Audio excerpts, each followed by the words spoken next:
wali Allah yang disangka pemabuk dan pezina. Pada suatu malam yang sunyi di Istanbul, Sultan Murad keempat diliputi kegelisahan yang tak biasa. Hatinya terasa sempit, pikirannya gelisah, seolah ada sesuatu yang memanggilnya keluar dari istana. Tanpa mengetahui sebabnya, ia pun mengajak kepala pengawalnya berjalan menyusuri kota bukan sebagai sultan, melainkan sebagai rakyat biasa. Malam itu gelap. Lorong-lorong sempit Istanbul tampak sepi. Hingga di sebuah sudut kota, mereka menemukan seorang lelaki tergeletak tak bernyawa.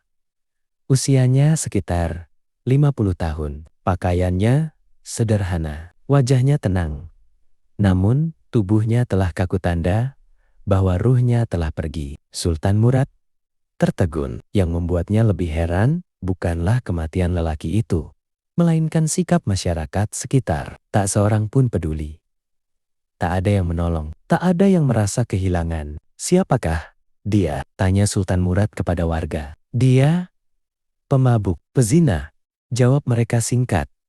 Tanpa empati, Sultan Murad terdiam. Lalu, ia berkata, bukankah dia termasuk umat Nabi Muhammad? Tak ada jawaban. Hanya kepala-kepala tertunduk. Kalimat itu akhirnya menggerakkan mereka. Dengan enggan, warga pun mengangkat jenazah itu dan membawanya ke rumahnya. Setelah itu, mereka pergi begitu saja. Di rumah sederhana itu, Sultan Murad bertemu dengan istri lelaki tersebut, seorang wanita berusia sekitar 45 tahun. Tangisnya pecah di samping jasad suaminya. Namun di antara isak tangis, ia mengucapkan kalimat yang membuat Sultan Murad terkejut. Semoga Allah merahmatimu, wahai wali Allah.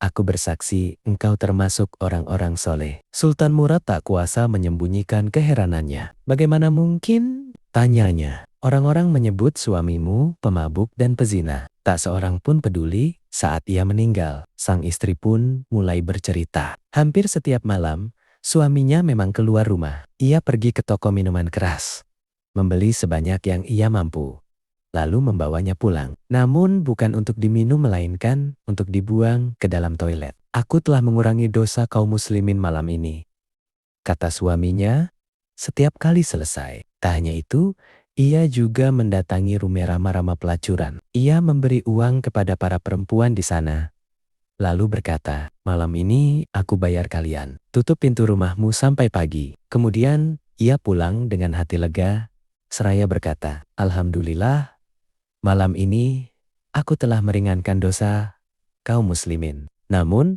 amal itu dilakukan dalam diam. Tak seorang pun tahu niatnya. Yang terlihat oleh manusia hanyalah lahiriah. Lelaki yang sering membeli minuman keras dan mendatangi tempat maksiat. Sang istri mengaku sering khawatir. Suatu hari nanti, jika engkau meninggal, tak akan ada yang mau memandikan atau mensyalatkanmu. Namun, suaminya hanya tersenyum. Jangan takut, katanya. Aku akan disyalati oleh sultanku, para ulama, dan para wali Allah. Mendengar kisah itu, Sultan Murad keempat menangis. Ia pun membuka penyamarannya. Demi Allah, katanya, akulah Sultan Murad. Dan besok pagi, aku sendiri yang akan mengurus jenazahnya. Keesokan harinya, Istanbul menyaksikan sesuatu yang tak pernah mereka bayangkan. Seorang lelaki yang semalam dianggap hina, kini disyalati oleh Sultan Murad IV. Para ulama, para wali Allah, dan masyarakat berbondong-bondong menghadiri pemakamannya. Malam itu, Allah menyingkap rahasia bahwa tidak semua amal syolih tampak di mata manusia, dan tidak semua wali Allah dikenal oleh manusia. Sesungguhnya Allah mengetahui apa yang tersembunyi di dalam hati.